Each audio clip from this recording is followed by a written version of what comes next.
Welcome to A Woman's Brew, where women talk about beer. We're once again putting the world to rights as we discuss the Gender Pint Gap Revisited report and how we might continue to raise numbers and the bar for inclusivity and equality in the craft beer community. I'm Joanne and this is Tori. Hello, hello. And we're two beer-loving women on a mission to get more people drinking and talking about great beer. Come join us.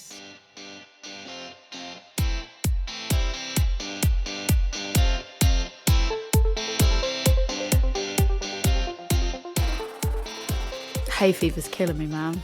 This is going to be, if you're going to see me, you're going to hear me sniffling throughout. This is a very important, hard-hitting episode, Tori pal. I know it is. You're talking about your hay fever. I've done a really, really important intro to it like that. I was like, look, I'm not even going to take the piss out of this one. I'm not going to do it like punny or funny or anything else like that. I'm going to stick to making it factual, but I have to acknowledge the fact that I'm going to sound like my nose is running heavily.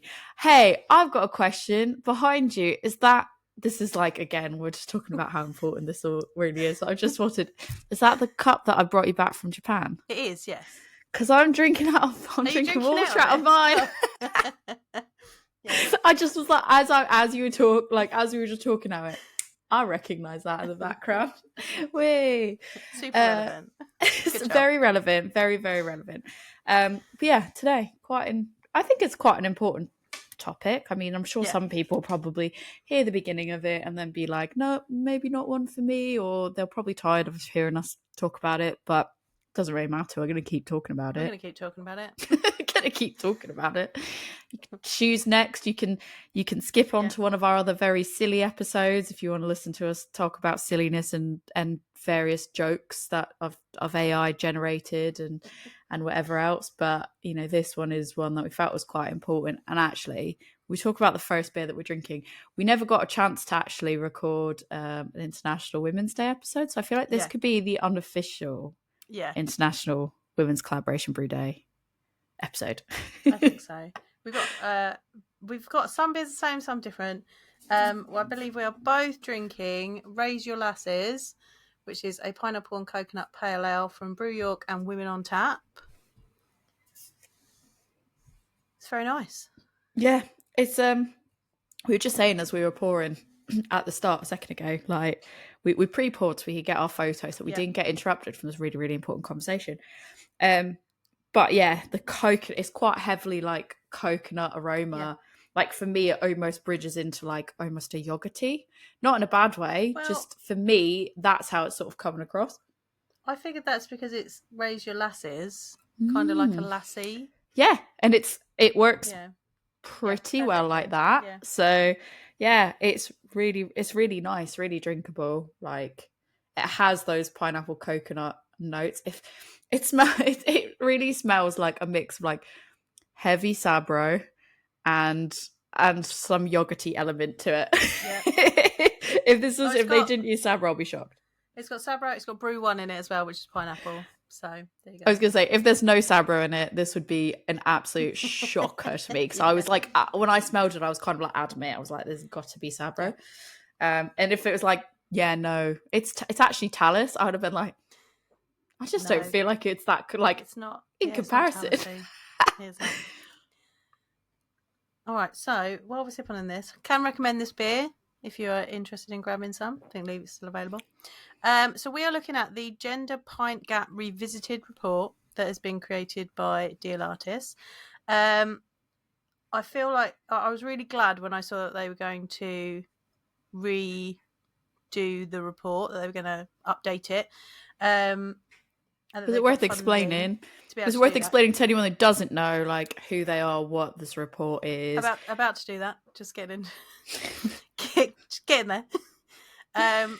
So the original report was done in 2018, and it's always referenced whenever there's anything. I feel like whenever they talk about women drinking beer, the Gender Pint Gap report is always referenced for statistics.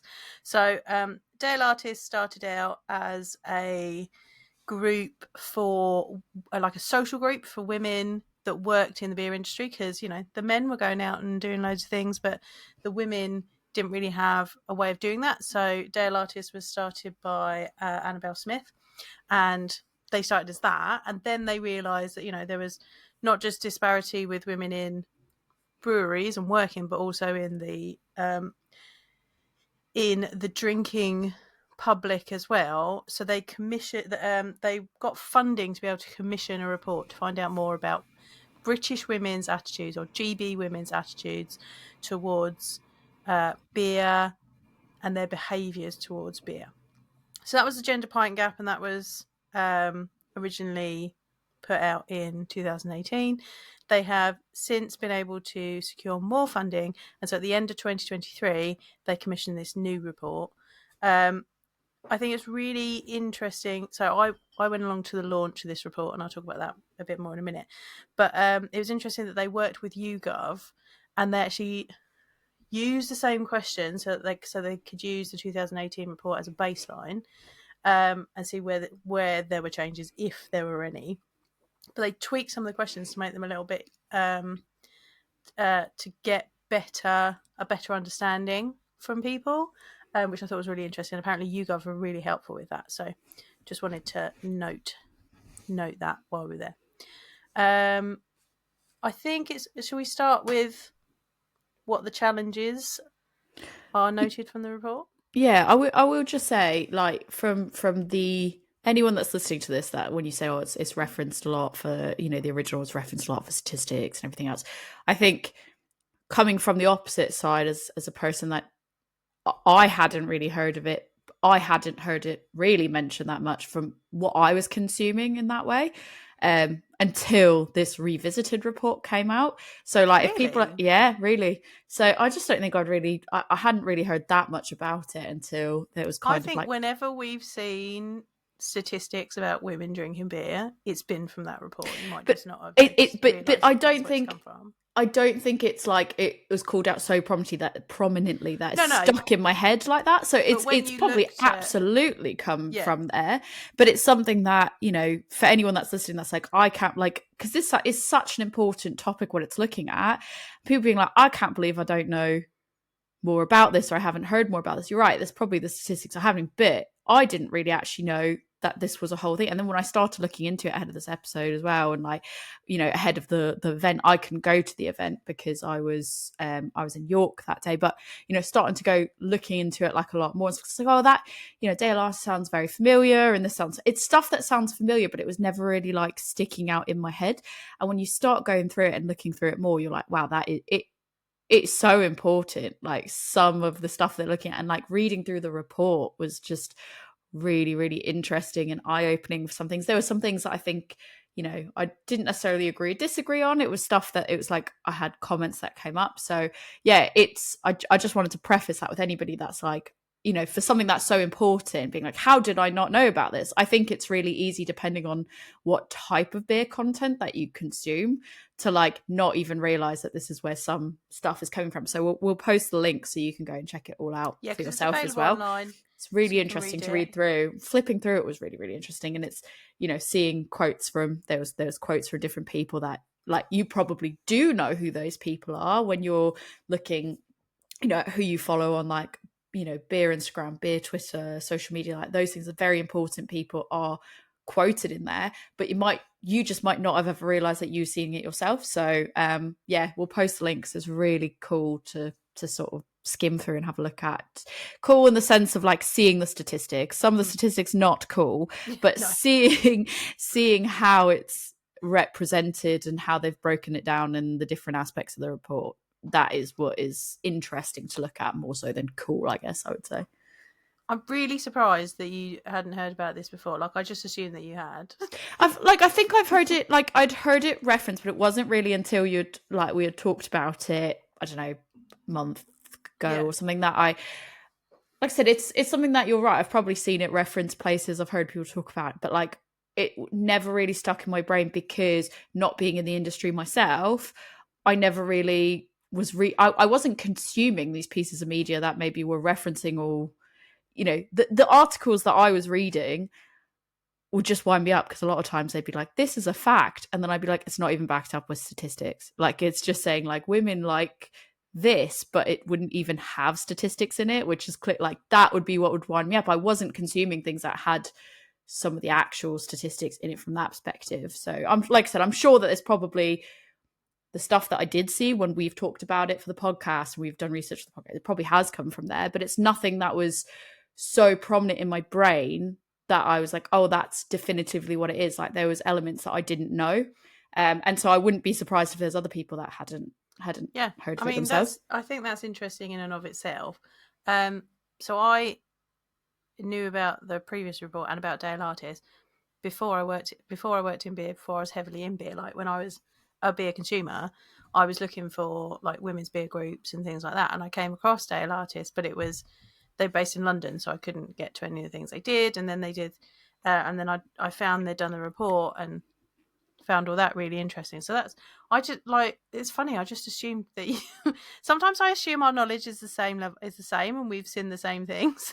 No, and that's why I wanted to make a point to say that, yeah. like, I didn't know as much about it, probably because I hadn't gone out of my way to, like, do some of the research on that, because when I'm researching, I'm researching very specific things. Yeah. And, like, I wasn't going around looking for, conversely, I hadn't gone around and looked for beer groups. I hadn't gone, because there was a lot of times that I wouldn't put myself out there, in earlier stage. Like that's not something that I was looking for in that aspect. So as much as it's probably something like Dea Latis, like when you say that, I go, that sounds like in my brain, it sounds really familiar. And I feel like it's been referenced, like you said, in statistics, but I had never actually seen the report before. Like I didn't know, when you see the name of something, you kind of go, okay, that's fine. There's somebody that does research, that's fine. But I hadn't really looked into it more in depth.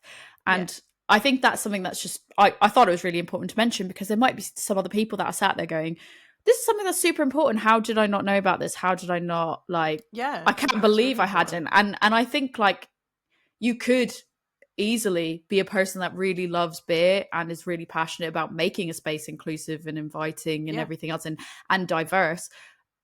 But if, depending on what you're consuming, how you're consuming it in terms of the media content in that space, you might not know about something like this. So hopefully, if you are a person that's like me, that's just like, oh, I didn't really know a lot about that before. I didn't know about the first one. I'm sure that I'd seen it referenced, and I'm sure that like in passing it was there, but like I didn't obviously at the time that the initial one was done, I wasn't as nerdy about, quote unquote nerdy about some of the stuff like I am now, like, pre-podcast, like we weren't, I wasn't doing that type of research. So it just never, as we started doing more podcast stuff and especially the content that we create, like I've definitely seen references of it, but yeah, it was nothing that I ever stopped to look at until the revisited one. And I was like, okay, what actually is this? What is this about? And looking into it more. And I was like, I can't believe I'd never, for myself, I was going, I can't believe I'd never seen this before, looked into it before. You can feel like, and I think this is really important to talk about as well, because it kind of feeds into some of the stuff we're going to talk about with this report. It's like, you can feel like you go, actually, I feel really stupid. I didn't know anything about this. And I feel like it's really important and I should know things about this. But like, it's never too late to go. 100%. There's never a point that you go, oh, this is, I'm stupid. I can't believe I didn't know this. Well, that's it. It's too late. Pack it in, go home. Like, it is never too late to learn about the stuff. And that's why, like, coming at it from my perspective, if you are a person, regardless of how you identify, and you hadn't heard about it, it's really important, I think, for everybody, not just for women, some of the stuff that was in that report. So I think it's just like, no matter how you identify, if you've never heard of this, it is so important to go and look through it. And kind of some of what has come out of the report that we'll talk about, like, is stuff that can challenge maybe your beliefs or how you see yourself in the community. And it's not too late to go, well, I hadn't heard of it before. Look at it now. If you know about it now, give yourself 20 minutes and look through it.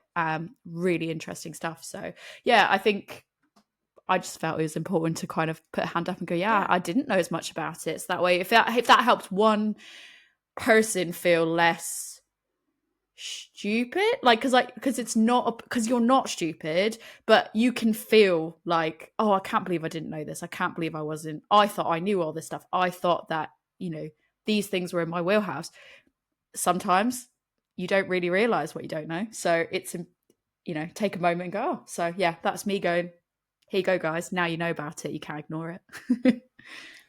I think it's worth noting as well that like the pool of people that they used to do they kind of ask the questions in the report too, are, you know, they're not necessarily in our craft beer bubble, Yeah. which is something to think about. You know, that, you know, we're within this beer space. You know, there are things that we understand, or we, like, you know, me assuming that you'd heard about this report and knew about it. You know, there is assumed knowledge sometimes, and not everybody that was spoken to in this report may be within the same that community that we have, a kind of niche community we have. So bear that in mind when we go through some of this. Yeah, I think when I looked at some of the stats and stuff that was reported on as well, like throughout the report, you know, talking about it now, I was like, oh yeah, okay, I knew, like, there were things that I knew that obviously had come from other articles and other things out there as well. So it's interesting because I'd be like, oh, I knew roughly that, but it's interesting to see a number put against it, or a percentage put against it.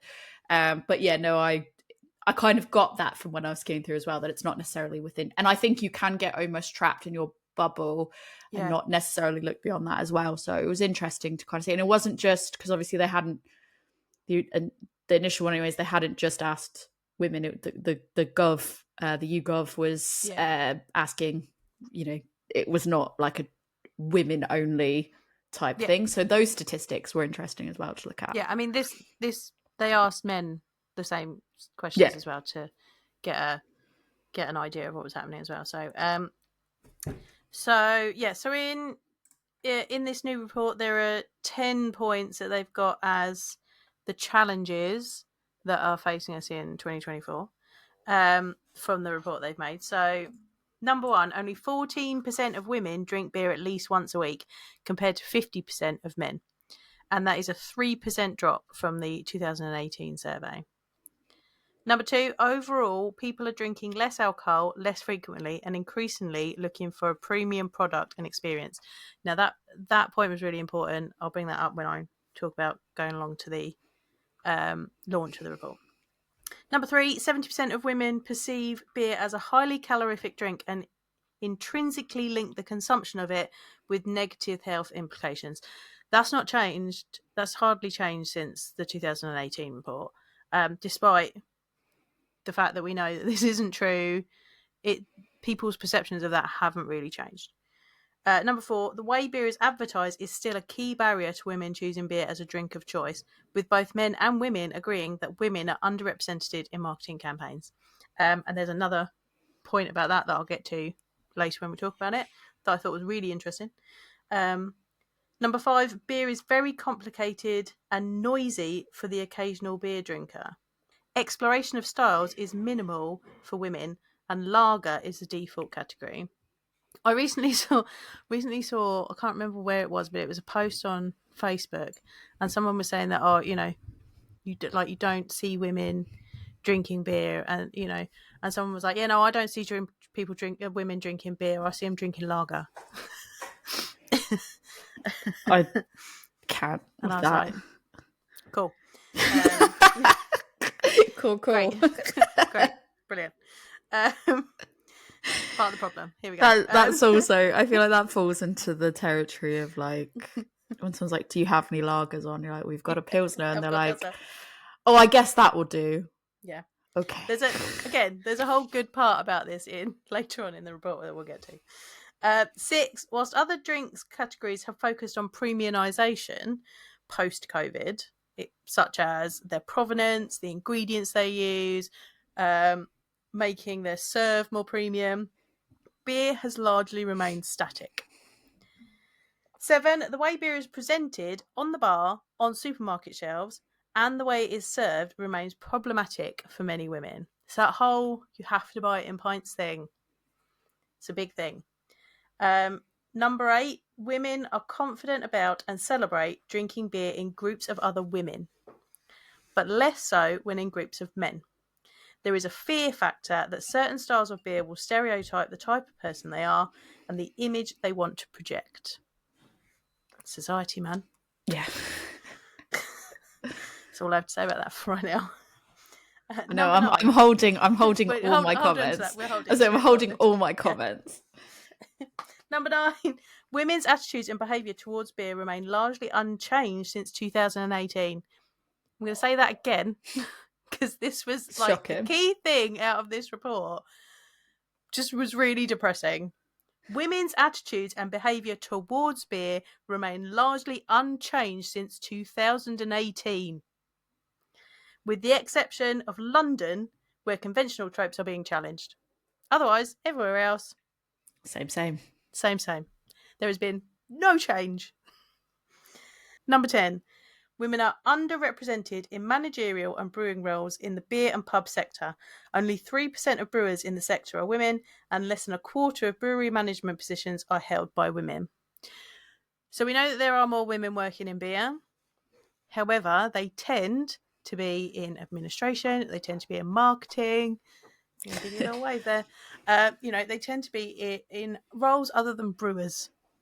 So we actually, when I was at the report launch, we sat down and tried to count how many female brewers we knew and like head brewers. We ran out really quickly. It was really sad. On a table of 5 of us, we couldn't come up with that many. It was really, really sad. And it was all the names that you will think of straight away. Yeah. Are the ones that we came up with. I was going to say, though, on some level, I might be able to name more. Just because of, again, this comes down to like because of the space that we're in. Maybe right? I didn't read the report in 2018, but I feel like on some level I could probably name more female brewers and head brewers than male sometimes, because I just don't. I think the name side, I wouldn't be too hard on yourself. I think some of the name side of things doesn't necessarily come, but yeah, it's sad still. Yeah. But so those are the challenges that have been raised in the report. I think there's some really interesting things that we can get into when we get a bit further into this. Should we have a bit of positivity before we move on? Because I was going to say, I've got all my notes about all the 10 challenges and the 9 opportunities, and I'm just holding fire to sort of address them, because I'm like, do we want to go through the opportunities and then we can step back, or like, how do we want to do it? Should we do a bit of positivity and then, okay. Then we'll do sometimes. So they have presented 10. No, oh, sorry, not even 10. No, 9. That's why I said 10 of the challenges and 9 opportunities, which in itself makes me sad. So the 9 opportunities are beer. Number 1, beer is the 3rd most popular drink for women, behind wine and spirits. There are lessons to be learned about the way the latter 2 categories are marketed via online and in-venue visibility, gender-neutral advertising, and the way they are served stylish and premium glassware. Like, we have talked about this so often, how much we love a fancy glass, right? We love a fancy glass. Lots of people like a fancy glass. Let's have more fancy glasses, right? Premiumization Again, on those glasses. I am holding all my comments in. My soapbox is at the ready, but it's not quite out in front of me. She's just edging it as I carry on. Number 2, low price and discounted products do not drive women to choose beer over other drinks. They sure don't. Women do not care how much it costs as long as it tastes good. What's funny is the majority. I'm sorry, you've said so many things now that I bit my tongue on and I can't. What's really funny is, from what I observe, a lot of like in the Facebook groups and stuff, when there is somebody talking about price and complaining about the price of a pint and everything, like, I don't think I've noticed one of those being someone that identifies as female, but I could be wrong. It might just be like that's what's coming up for me on the algorithms. I don't know, but I very rarely see Instagram posts and Facebook posts made by those that are female identifying, writing about how much the price of a pint or the price of a premium high ABV beer cost. The report notes, if anything, being lower priced works against it. Premium products at a high price point equate to a quality assurance and brand loyalty. Like, women are going for cocktails and wine. Arguably, they end up being more expensive than a beer. I'm not being funny. They're buying what tastes good. I'm not being funny. Like, clearly, we get the what's known as the pink tax on so many things. We just get Right. used to paying more. I don't think we give a shit about the price. I go into the hairdresser, like when Rick's like, I can't believe how much you spend at the hairdressers, like just not dyeing my hair, like just getting a haircut. Yeah. And I'm like, not by choice. Like he used to go in and pay 20 quid and I'd go in Yeah. maybe 40 for the literally cut and dry, like not even. That is, sometimes I go in my hair wet or ready to go. Like we are used to paying a premium for things. I don't think, razor blades. Why do my razor blades cost more? Why do my disposable razor blades cost more? I'm not really batting an eyelid, whether it's, a few quid more or not.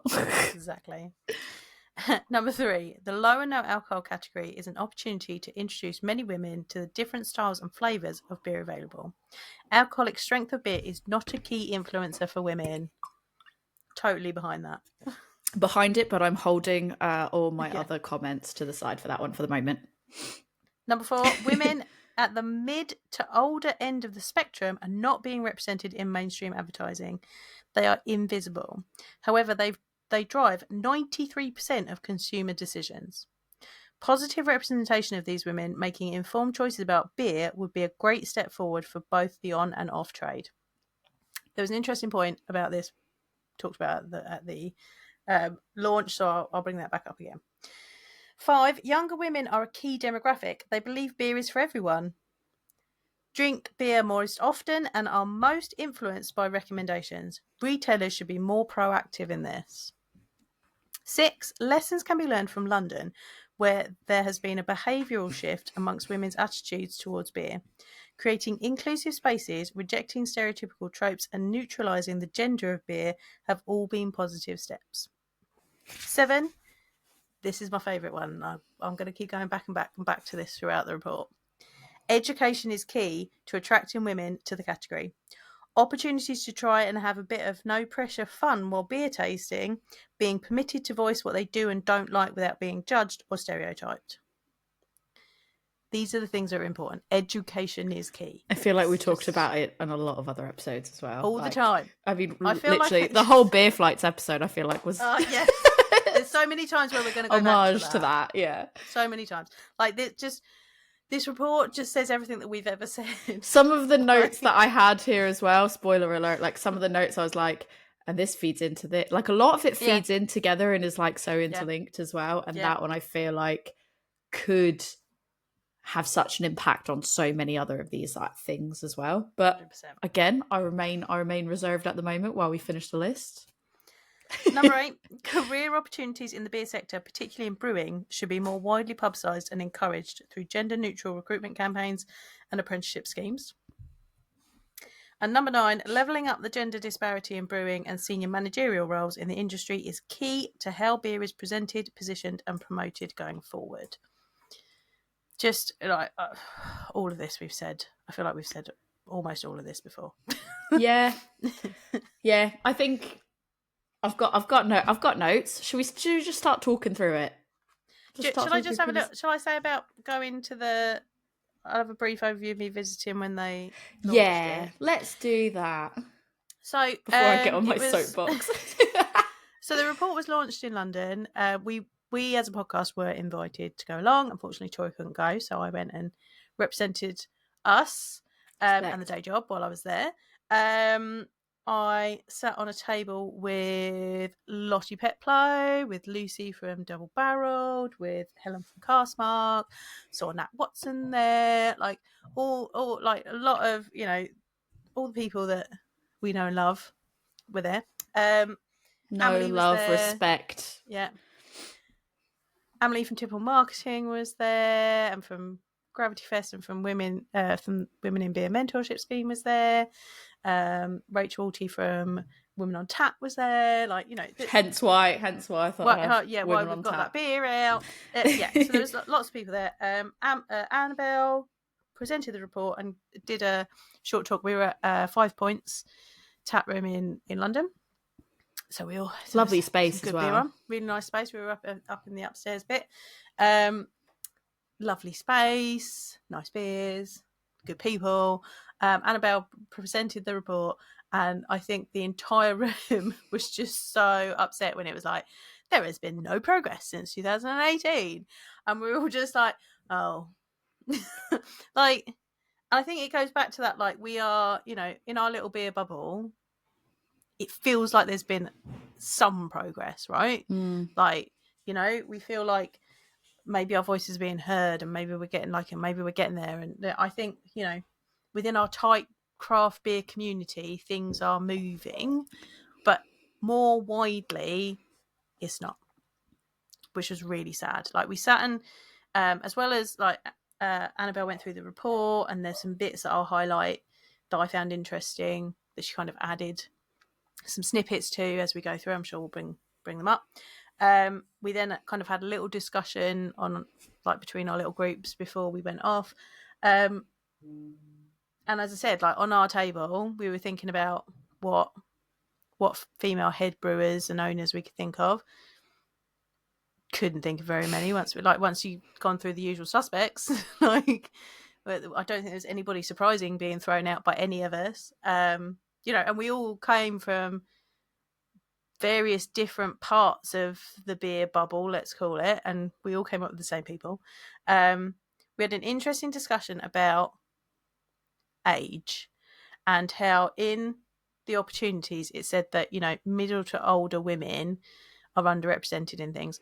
If you go through, there's a point after 45 where women either start to be the key decision maker about what's being bought, or they've got to a point in their lives where basically they don't care anymore what people think. And so they're like, well, this is I want to try this, or I want to drink this, so I don't care what you people think of me anymore. I'm going to do it. You know, arguably some of us get to that point earlier in our lives. Yeah. But you know, there is a point where like, the age of the person saying that they drink beer regularly went up to 45 plus, because at that age they've got more disposable income, they are the key ones making decisions, or they just don't care anymore and they're going to do what they want. They're probably established. Yes, women. They've established. They feel like they've done enough. Yeah. They've put in enough work to establish who they are at that point. Yeah. Then, you know, hopefully the majority of those people are surrounded. I mean, they shouldn't ever have not been, but you'd hope by that age that they're surrounded by enough people that they've weeded out those people that are not the right people to be around, and the people that are left remaining in their lives are the people that they won't judge, and equally they're not going to care if they get judged. But they are a high demographic of women that are potentially buying beer. How often do you see a 45 plus woman in any sort of beer advertising? No, you don't. But I would also question. I've got a whole thing. I can go into it now if you want, about the comments I wrote on that in particular as well. Like, you don't. I can't think of a single marketing campaign that is targeting women. I feel like we did a whole when we did our light lagers episode, it was really hard to look at Budweiser and not, you know, when you're looking at things like Budweiser and Coors and those big brands, and not look at their marketing, because, like, I would say Budweiser is like one of the top beer like the most effective, like, marketing campaigns. I'm not saying effective to me as in like as targeting me, but in general, one of the most effective. You know, everyone can name those Bud Light adverts. Like, we were going through, we didn't record this because we ended up withholding it, because I thought, we could do another episode where we talk about this, because it's quite interesting actually. I was sending you this and you were like, I remember that one. I remember that one. Like, it's all stuff that sticks in your brain. I can't genuinely say that there's any advertisements for beer that I've seen that is actually targeting me. I might be like a passive audience for them, of like, they're like, we want to show diversity and inclusivity because whoever we manage to get up as part of that, that's really great. I would argue sometimes it can be hollow and it's just lip service to go, look, we're diverse in this.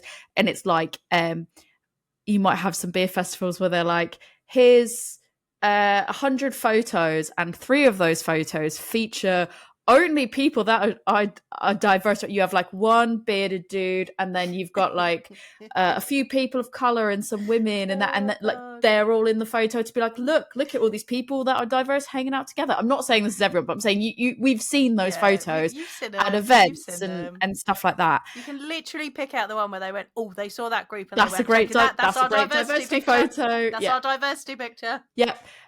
You know that's the one that you see it, because like out of 100 photos, like just candid photos, if the majority of what you're seeing looks the same, and then you have a few ones that you know, a tiny percentage of things that are different, like you can kind of tell when things are genuine and when they're not genuine, and when it's, you know, marketing. But I can't honestly think of a single beer advert written, you know, a print one or a actual piece of like media on TV or anything like that. I can't think of any single one that I have felt like is targeting me as a woman. And this is a conversation that we then had around that on our table. Like, one, you're never going to see, one, how often is it targeted at women? Two, how often do you see that age group of women in advertising on social media, on, you know, breweries or whatever social media? How often do you see that type of person? You don't. And then, you know, we got into a discussion about how, like, because like we had Lottie Peplow, she works for the Brewers Association in the US, so she, you know, is in the proximity of some of these massive beer companies over there, and so we got into a discussion where it was like, how are you going to get them to start creating advertising that includes these different demographics when they know that their main demographic is a man, and potentially if you start changing that targeting, then your main demographic's gonna be like, oh, that's not to me, or what, you know? Because let's be real. Let's look at when when Bud Light used a trans woman to promote their beer. They went absolutely bonkers about it. Like, I mean, you know, yay, we're glad that they're trying to be inclusive, but it just, like, it didn't work very well. And so yeah, we just went into that, like, how do you then get them? Because what one of our things was, one of the things you might need to do is to get a big beer company to take that first step and be more inclusive and target different demographics in what they do. But how do you do that when they know that their target audience is men? It's difficult. And that's where they're making all their money. They have to be willing to take a hit on the money. Right. Because effectively, I think, you know, when you look at psychology and stuff, and they say, oh, you know, men are more like visual in that regard. And like, you know, when it comes to like marketing, you know, the traditional marketing 101 and the sex sells, you know, when you see these women in the adverts, they tend to, it tends to be a particular type of women that's looking a particular type of way. It is there for the, you know, buzzword, but I'll say a buzzword here. It's there for the male gaze. It's not there because that they're not using a woman to go, hey, other women, look, it's you on the screen. They're using a woman to say to the men, you could be with someone like that if you drink this beer, or, you know, all of that. Yeah, all of those type of things. You know, the women that are being portrayed aren't, you know, people in an older age bracket. They're younger women, but they're not younger women because they're trying to target younger women as their audience. They're younger women because that's who they're trying to put out there for their actual target audience. And it's just, yeah, it is interesting that must be a really interesting conversation, because it is something where I go, well, yeah, that how do you get them to? Somebody would have to be willing to take a hit financially. Yeah. And I just don't see any of those breweries being willing to take that hit. But I also did think, to be fair, like, the one thing that I did say when I sort of was noting down stuff to myself, and I was just kind of thinking out loud, and, you know, feel free to give me some more context from when you were there, but it felt like points 4 and 5 almost sort of like kind of were interlinked in a way as well, because on some level it's saying, you know, younger women are the key demographic.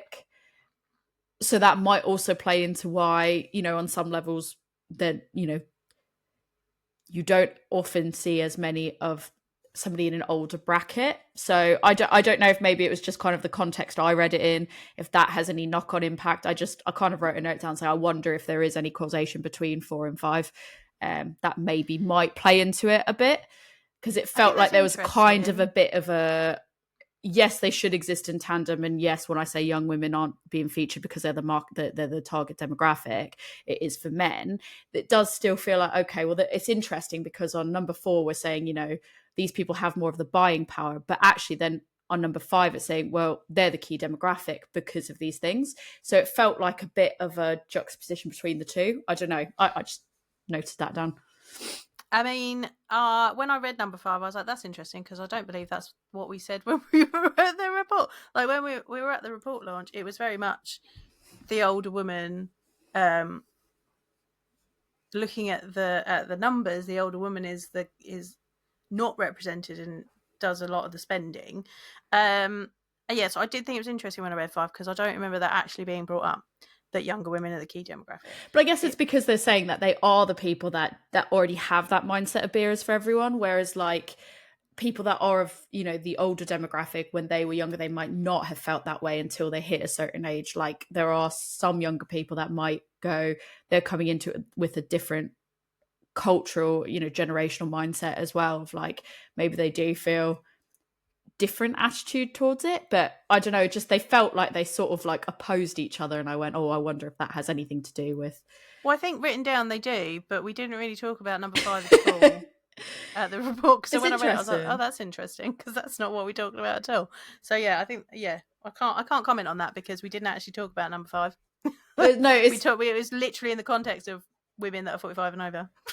It is interesting though, that's why I was like, maybe you've got some more context as to why. But if not, that's not about that. That is not going to help there. But no, that was the one thing that was, as I read through it, stuck out the most to me in terms of that. But like, yeah, it's an interesting conversation that you were prompted to have.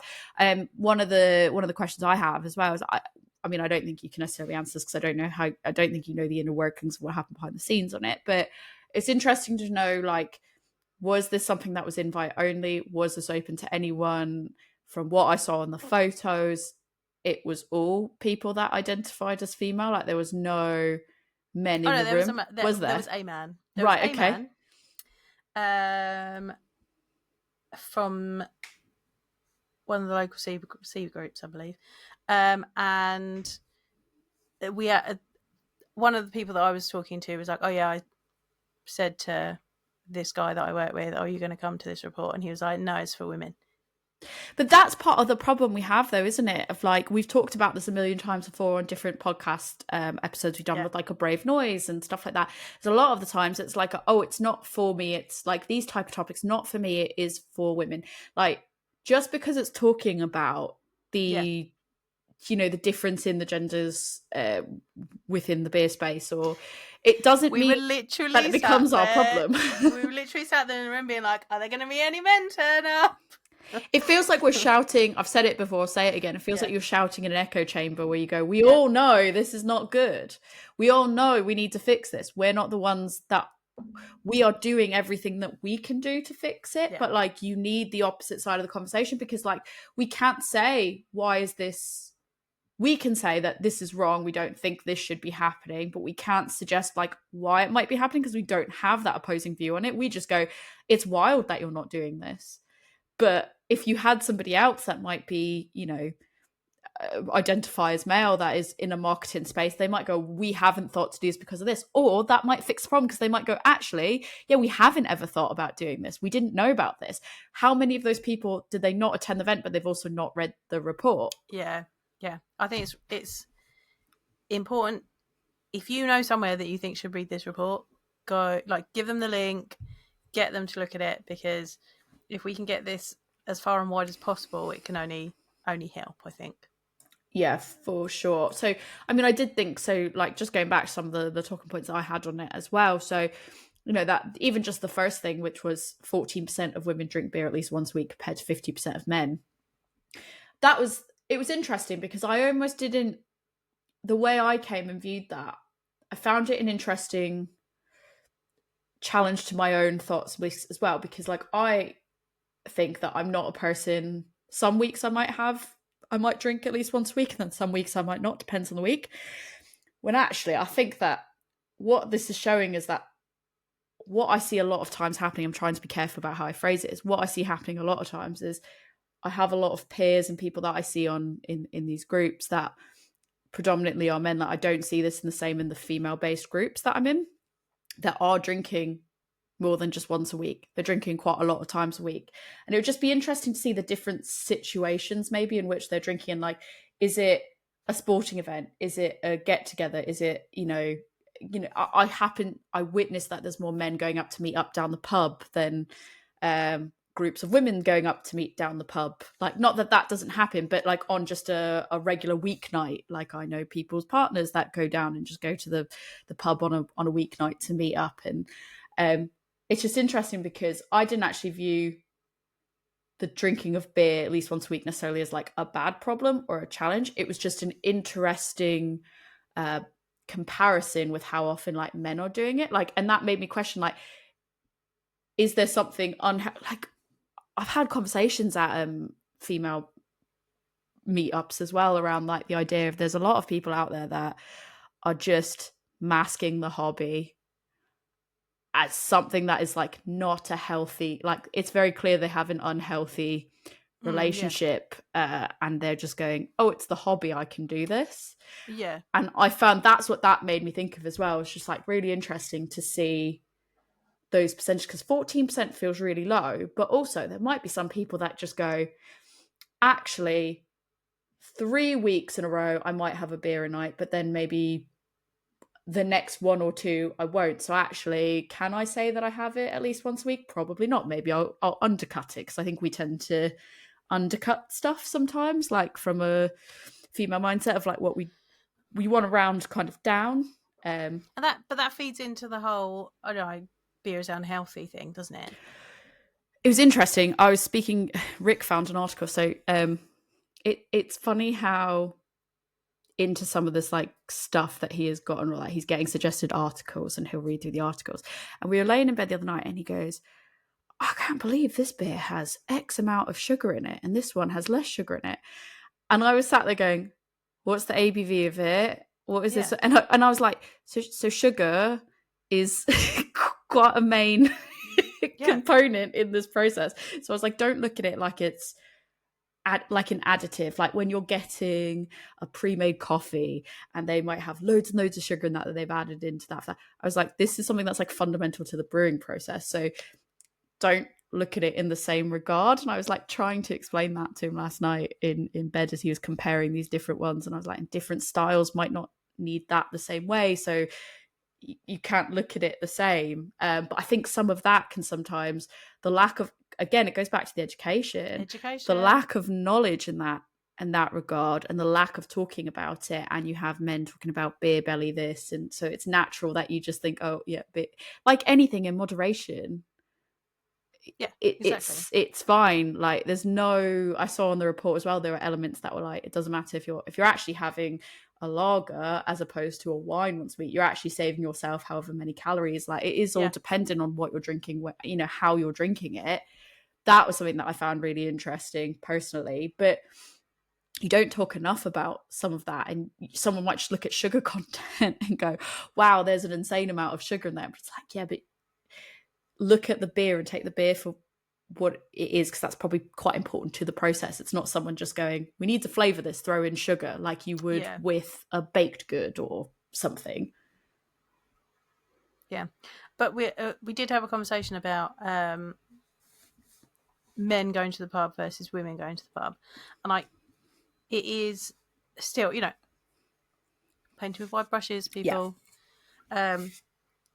Men are socialized around the pub, and going to watch sports and drinking potentially, almost always beer. Like they have grown up with that, and it's part of air quotes male culture, that you go to the pub with your friends or you go to a sporting event with your friends, and that whole, it's the male thing, right? Air quotes. Whereas it's not with women. And so women just generally, there are the ones of us that are like, I don't care, I'm going to go. I'm one of those people that's like, if this is what I want to do, I'm going to do it. If I want to go into this pub and have this beer, that's what I'm going to do. But not everyone's comfortable with that, because, societal norms and constraints are rubbish. and make people uncomfortable when they shouldn't. Yeah, and looking at the element as well, which was the beer is complicated and noisy for the occasional beer drinker. Exploration of styles is minimal for women, and lager as a default category. Some of the notes that I wrote down on that side of things that as I was reading it, it made me think of is like the places that is like the traditional spot for like women to go out. Like if you're going out to socialize with the girl, it's normally like, not that it's normally, but a lot of times like the people that might be answering some of these questions are people that are going out to spots that are more like cocktail bar and stuff like that. And the beer that's going to be on probably is an afterthought so that they can provide a beer option. And I'm not surprised, like, and sometimes where depends on the lager that you're having as well. And it depends on your personal taste buds. Like what I found through talking to people at events and stuff like that is a lot of times they don't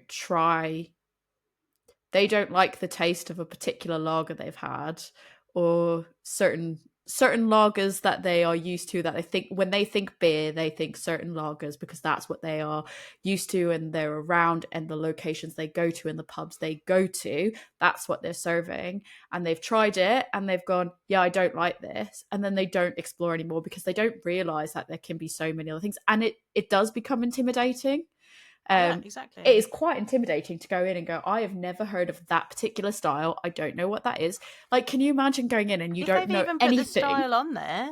Oh God, that's a whole separate conversation. Because I remember like having conversations in various threads on forums about like whether or not people should have pump clips that are more descriptive, or there should be written on the menu like tasting notes and style guide and all that. And like, I've got feelings on that when we get to that part, because there is a part I think that we can talk about. I'm holding off for now. Well, I was gonna raise it now because we were talking about it. So I think go for it. I think there's a quote in the report that one of the reasons that women pick cocktails is because they on the menu it's described what flavors are in there, or they can get someone to make it the way they want it made, so it's got the flavors in it that they want.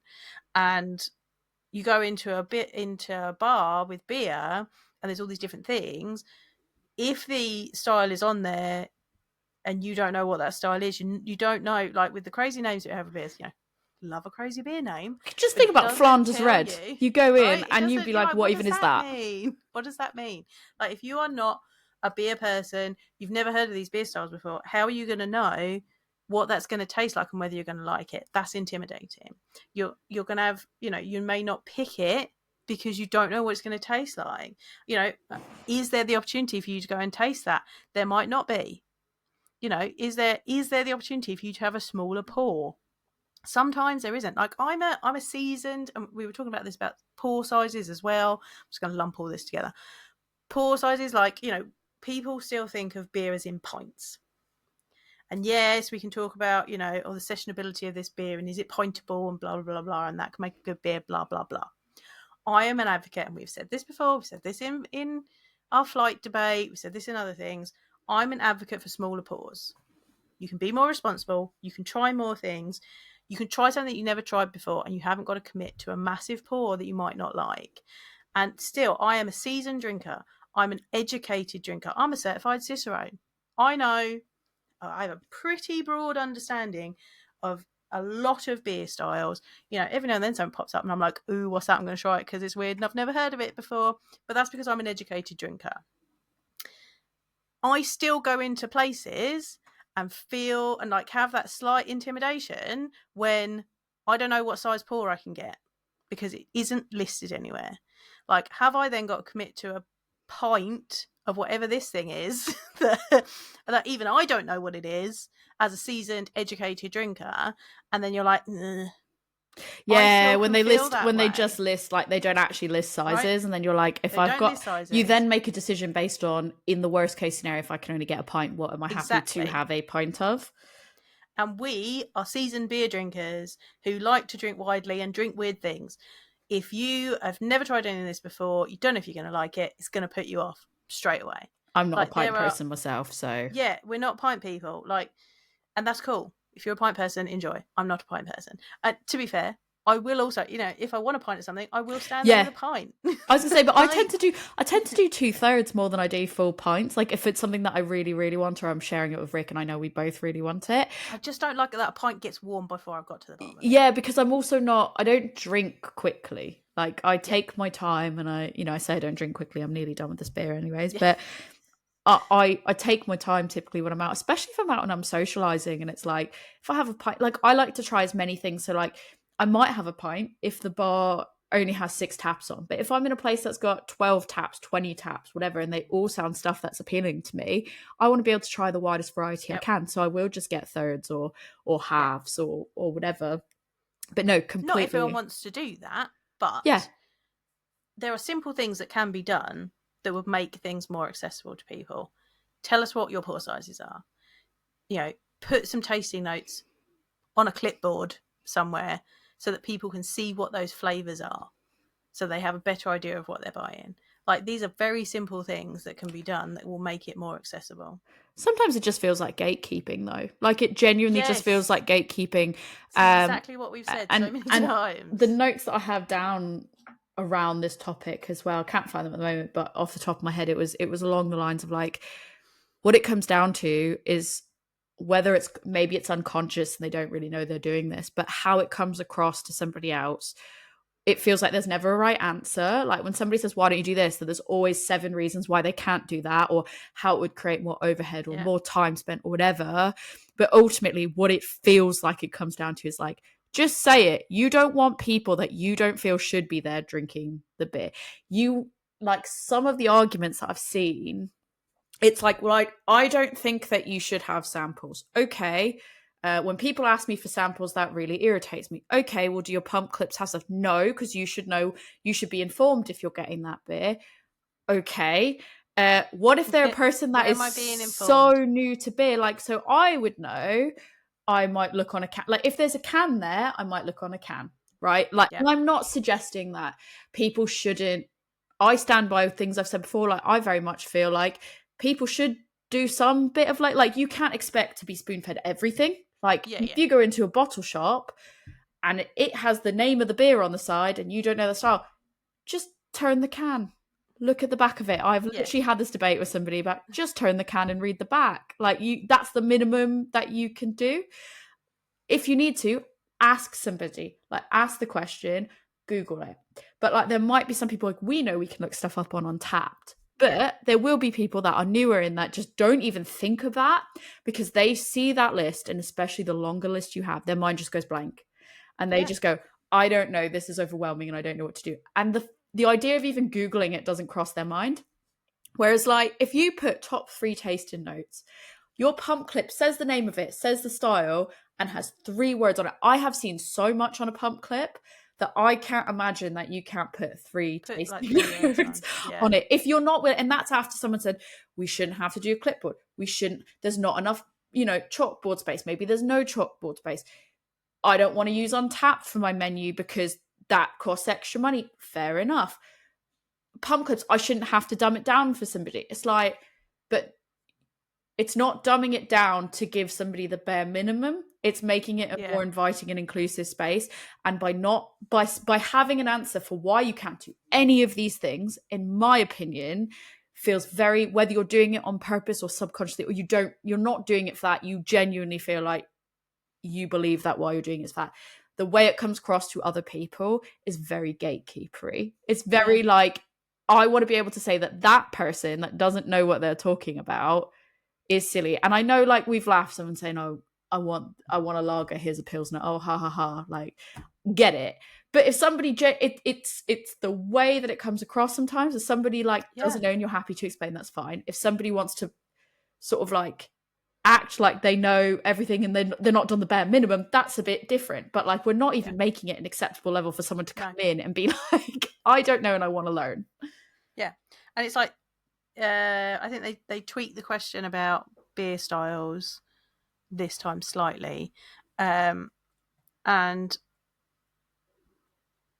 when they asked people what their favourite beer style was, some people said cider.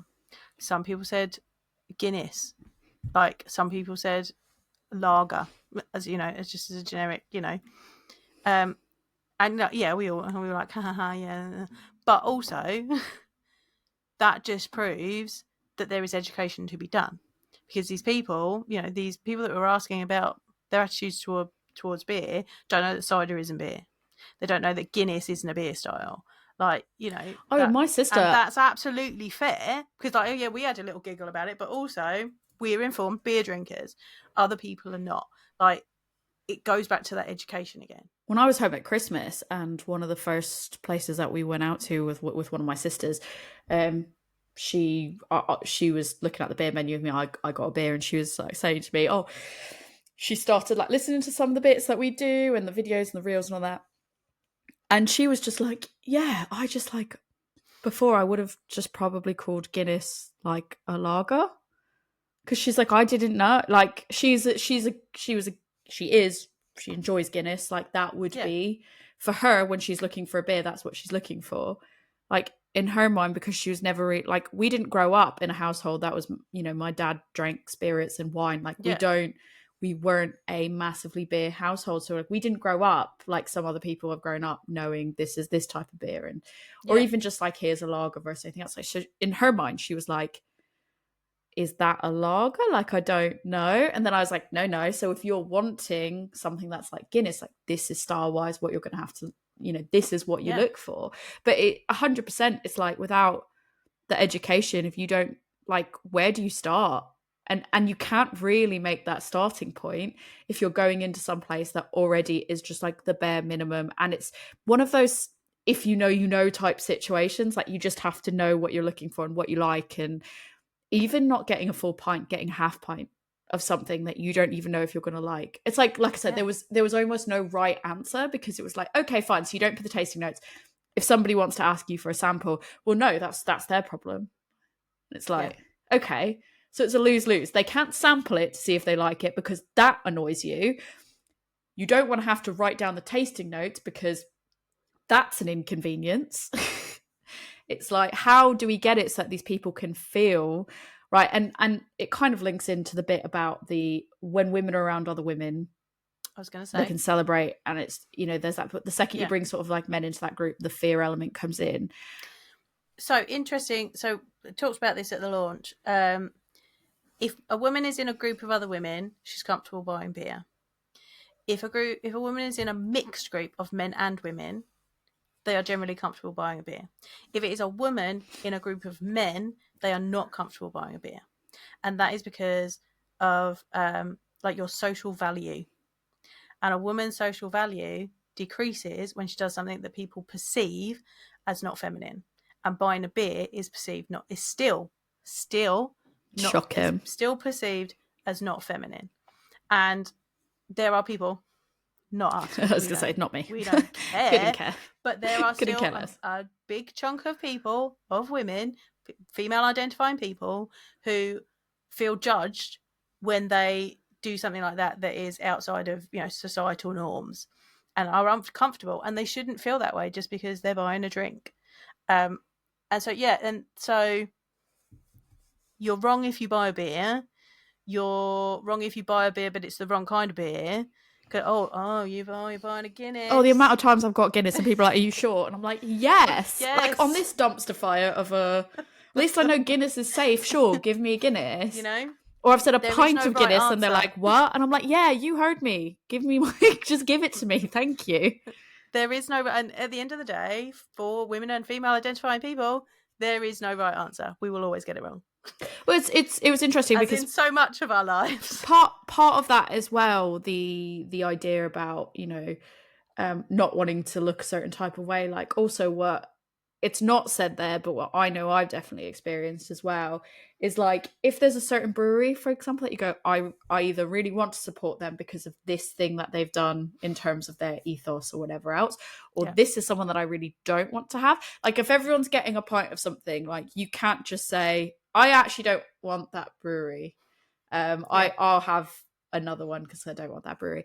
Because if you're around a certain type of person, I've witnessed that it's very much keep politics out of beer and keep these type of conversations of beer and everything else until it's something that maybe goes against what they want. Like, I feel like with the whole, what we're talking about, just to use like a wild example, like with the Bud Light using a trans woman to promote the beer, all those people, I feel like if you were if they were supporting anything that was like removing a woman's right to something like, they would be like, keep politics out of beer, you don't need to get involved in that, blah, blah, blah.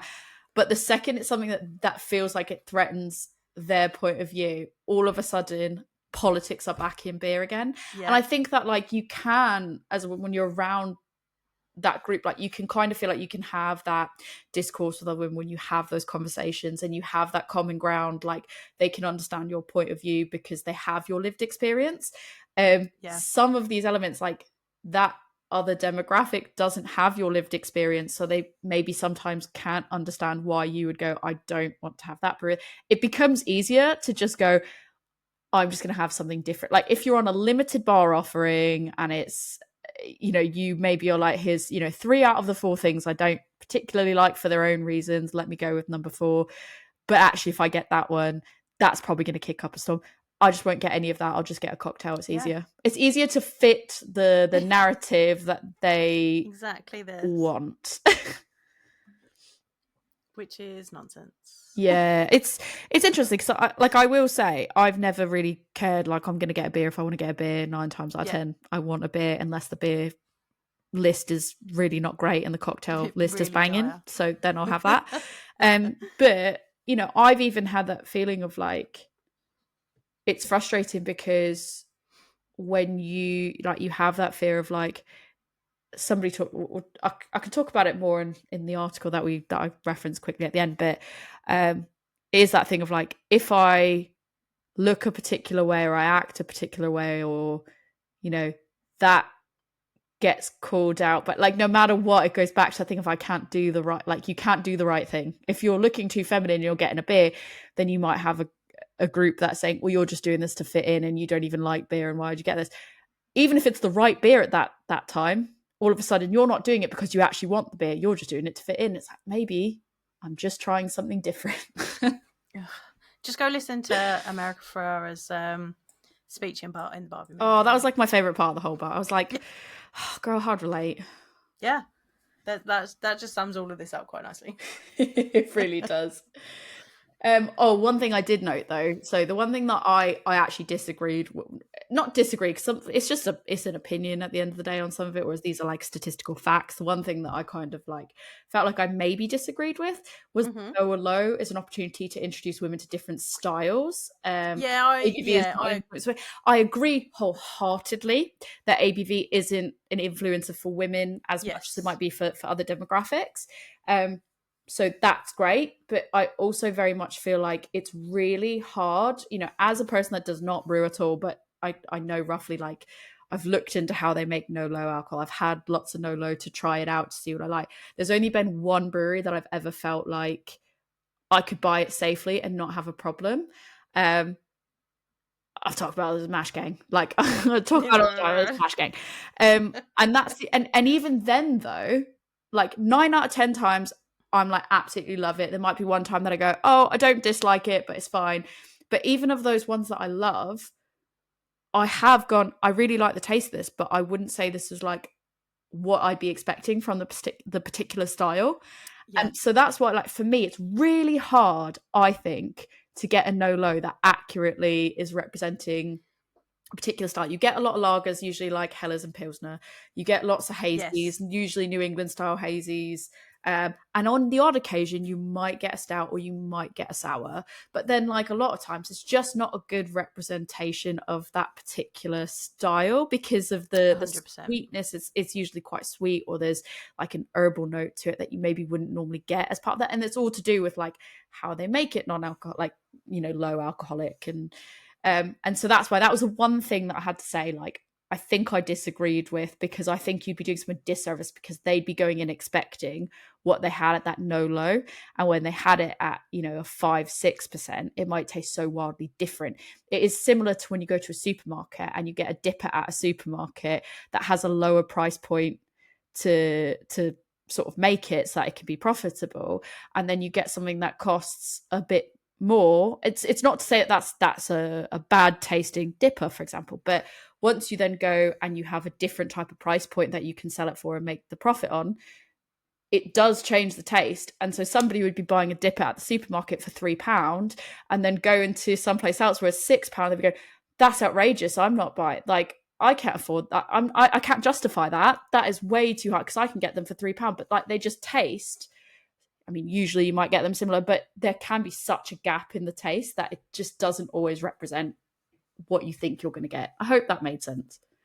Yeah, no, I agree that I think it is very difficult to make non-alcoholic beer. It is it's emerging now. There's a much wider range available, but there isn't the range available that there is in alcoholic beer. And I would agree that getting people to try the styles in non-alcoholic beer isn't necessarily representative of it in alcoholic beer. Perhaps the low and no alcohol beer segment is a good way of getting women into beer, by saying that it's this, and then it's then they've tried it from a particular brewery, so then they'll try their other offerings. I don't know if, particularly from a style point of view, it's the best way to do it, but we're trying with it. Breweries are trying with the low alcohol, and Mash Gang are knocking it out of the park with what they do. So it's coming. It's getting there. I completely agree, though, with what you're saying. Like, in a core range that a brewery might offer, they might go, here is one offering that we could do, or here's several offerings that we could do that's no alcohol, if that's what they could accommodate with the size of their kit and everything else. But it was, I think for me, it was that point about it being a good intro into styles that I was like, yeah, no, I don't agree with that. I just don't feel like that's always going to give you the right outcome. I think more likely than not, it's going to give you a wrong idea of what something's going to taste like. Yeah. I know we've got to move on to the rest of the pub, but what I will say is number 8, which is the career opportunities in the beer sector. The gender neutral recruitment campaigns. Like, the one thing I will say that probably is something that has stuck with me the most out of any podcast that we've ever done was when we spoke to Dr. J back in episode 75.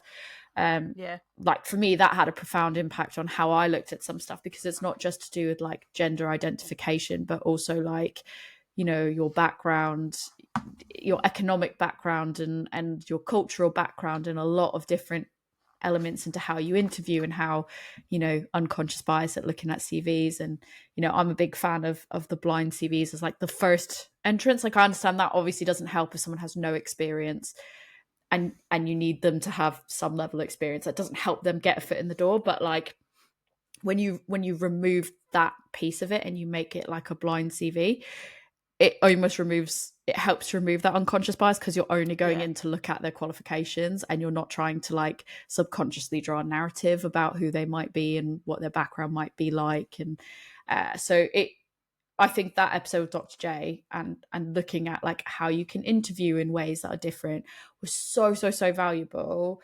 I think it's worth people that are wanting to promote this kind of change within their space looks at the resources that Dr. J has, and maybe goes back. I know that was quite a long time ago. Maybe goes back and listens to that episode, because so valuable that it can provide you such a good, like a different way to view that whole process. And I think some of it can play into how you do interview someone that is not the typical candidate for some of these roles. And as well, it's not just about the recruitment process, it's also about the job once you get there. Like, if you don't have a welcoming environment, or an environment that is geared towards inclusivity, like, you could get somebody there, doesn't mean they're going to stay. Like, we've talked before about where we've heard about breweries that don't have a maternity policy. Oh yeah. Like, make your policies ready for if you have a different type of person join your team. Like, think about all of these different things.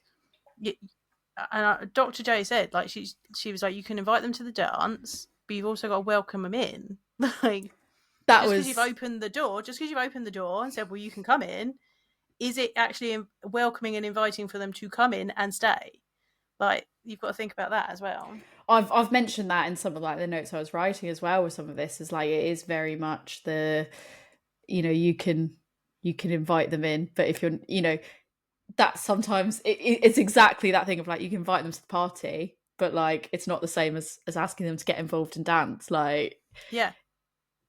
it's really interesting. I really, for me, it left one of the biggest impacts on me and how I look at things since I've become a manager in the last year, and how I try to approach, like when I was going through the hiring process, all of that as well. And I'm not even in the beer industry, but I am in another male dominated industry historically. So for me, I was like, it's really important that I do try to go in with as much armed with as much of this information as I can to try to remove as much unconscious bias. So yeah. But I thought that was like, I was like, I need to mention the Dr. J thing because of the fact that that was so important to me and what I got out of that conversation. If you're new here and you haven't listened to that episode, I'll link it in the show notes so you can go find It's it. really good. I'm biased because I was part of that conversation, but also just I just felt like that was such a meaningful conversation because it plays into so much of the foundations for some of this stuff. Like, that is, when it comes to the career prospects of like women in beer, like some of that stuff is just like the ground level of like what you've got to do at the ground level to like help make sure that you're building it up internally in your business, so you're not just kind of like at the top level making changes, or for consumers you're making changes. Like, sometimes you have to make the ground level changes in your business to set the foundations in the right way for everything else. So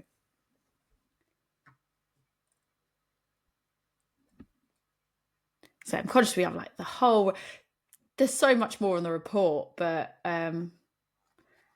yeah, like the quotes that were in there, like I thought Emma Inch's quote was really, really important. Like that I found interesting as well, because it was like comments about making sure, thinking about how like everyone should be included, because when you're isolating like 50% of your audience, nobody's winning there. So like when you have Father's Day campaigns and like, okay, cool, it's Father's Day, let's promote beer, but like you don't really get the same. It's better now to a degree because I think it's been called out, but it feels hollow. We're starting to see it, but not at the same level that it is with beer, with Father's Day. Like, I saw a Dad's Day, like a dad vent calendar. Dad vent. There wasn't a mum vent calendar. Like, it was like beers leading up to Father's Day, like for a week or something. And I was like, don't remember seeing a mum vent calendar from you. No, but also I think there's like a level you don't often see people doing. You see it a little bit now, but not often, like just birthday boxes or just promoting it as a good present in general for anybody. Because as a person that, you know, hands up, I don't have children, and for me, I don't have plans to have children, at least not at the moment. You're a dog mum. I'm a dog mum, but fair enough. But like, I'm not expecting to see, you know, those marketing campaigns aren't for me. But like, there's nobody goes, oh, here's a really great birthday present for you. Here's a beer thing. I think when people tend to buy alcoholic beverages for people that they know that are female identifying, they tend to go for Prosecco, wine, gin. And that's fine if you know that that's what that person's main drink is, but like, you don't have people taking the risk to be like, it's someone's birthday, let's get them this. But it's the same way we've talked before about how like cards are so, birthday cards, it is so hard to find a birthday card that is themed with beer for a woman. I keep threatening to just make my own line. Well, I need more things to Well, I was going to say, I've ordered my cricket now, so there we go. We can tag team this. We got this. Should we come up with a woman's Brew. I think we should. I think we should make beer birthday cards. I think we should make beer birthday cards that are like lady themed. Let us know, listeners, if you want to see inclusive beer birthday cards. Yeah. We will create them for you. Just things that are like more neutral, that because I feel like they are so like masculine looking, but it is that thing of like they're always navy blue, they're always, you know, drink all the pints, blah blah blah, or like like lads type theme to it, and you're just like, oh, like watch lots of football and drink beer, and it's like, or maybe that's not me. It's always not a can of Stella and not a bottle of Heineken. Definitely in those colours. Yeah, 100%. It's always a big frosty mug. I haven't seen one with a teku on it. No, and that's what we need, I think. Yeah. I'm pouring my next fancy glassware on our beer birthday cards. I'm pouring my next beer because I'm You pouring your next super one? Okay, I'm going to pour my next one. So what's your next one? I've got Rivington Brewing Co.'s Gladiatrix International Women's Day 2024 Cherry and Peach Sour. Look at that label. I really like that label. I've got Gill and Coot from Handbrew Co., which is the dark mild that I was there at the brew day for. Love On it. International Women's Day. Love it, love it. I thought I'd go with a bigger can because I'm like, oh, this will. I've got a few International Women's Day ones, but I was like, this one is a bigger can. It will last me a while. I was really appreciative of when we're reading through the articles. There was on page 43, I think it was. I'm going to quickly flip ahead to it, but it mentions further about the being presented in the friendly way, and that is where it female friendly. From Helen from Caskmark, but it was the cocktail menu idea, and that for me is where like I started writing all those notes. I was just like, yeah, why aren't we doing stuff like that? Why aren't we doing that? More prominent, I think, personally. So yeah, that was I wrote that one down because I didn't know at the time initially what it meant by it not being presented in a friendly way, and then once I got to that section of the report, I was like, that all makes complete sense now. Yeah, 42% of women tended to agree that beer is not presented in a female-friendly way. Like 33% of men also tended to agree. I think 30% tended to disagree. I think it was interesting though because throughout the report, I think the one thing that was sort of like evenly what people could agree on was about the marketing part of it. It was like, is it being marketed to women? Probably not. Everyone kind of agreed there wasn't enough being done there. Yeah, everyone agreed that it wasn't. Yeah. Oh, is there any other key parts of this? I feel like it's a really hefty. So that the next page on page 45 for anyone that's like reading this themselves, that's the bit where it's talking about the calorie counters per different drinks. That I found particularly interesting. Yeah, a pint of 4% beer is 182 calories.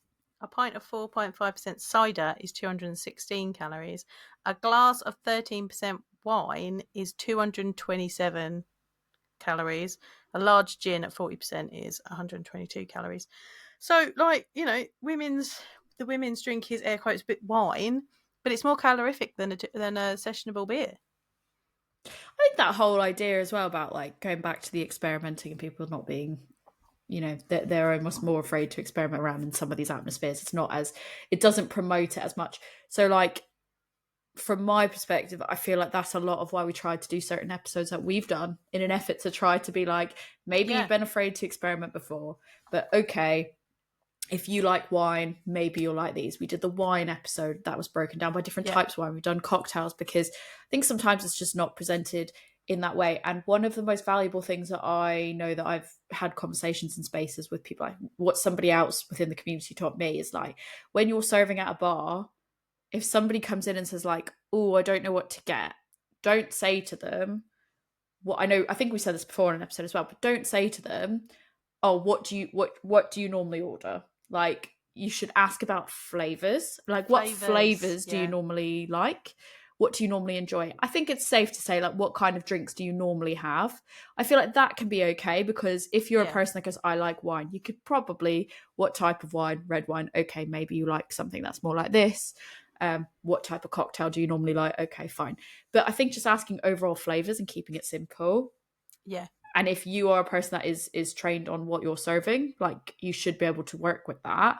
And I think if you're not trained on what you're serving, that is almost the business's responsibility to make sure that as a server, you are more trained on it. I can understand if you're staff at a beer festival that maybe you wouldn't get all that training. If you're a volunteer, then maybe not.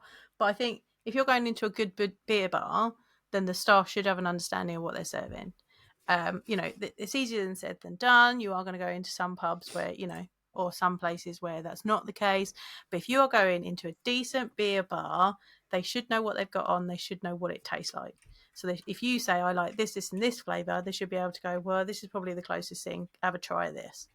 You know, that's what I expect as an educated beer person at a a good beer place that I'm going to. It is shocking to me how much, like, when you scroll through this, you talked at the start about like what the TLDR of this whole thing was, like the needle hasn't moved a lot. Like, Yeah. things are, attitudes kind of are where they were in 2013. And I sort of like took that with a pinch of salt, because you had told me before, because I asked you about the rundown of everything. Yeah. Took it with a pinch of salt when I read through, because I was like, I'm going to go through with a fresh set of eyes. I'm just going to read it and just take things how I'm going to take it.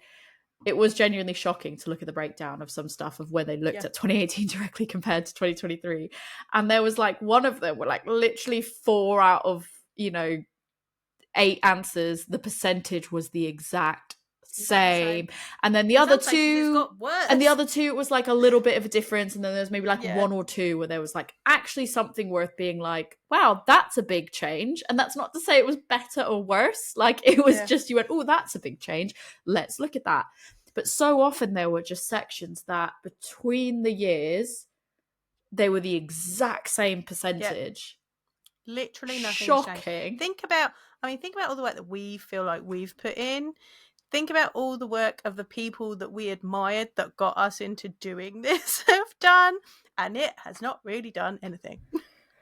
It was really disappointing. And we were sat there, and Nat then said to Annabelle, how do you feel? Like, how do you, after you've done all of this work again, you've put all this together, how does that make you feel? And she was like, really disappointed in everything that's happened. And she was like, I don't feel like change will happen in my lifetime.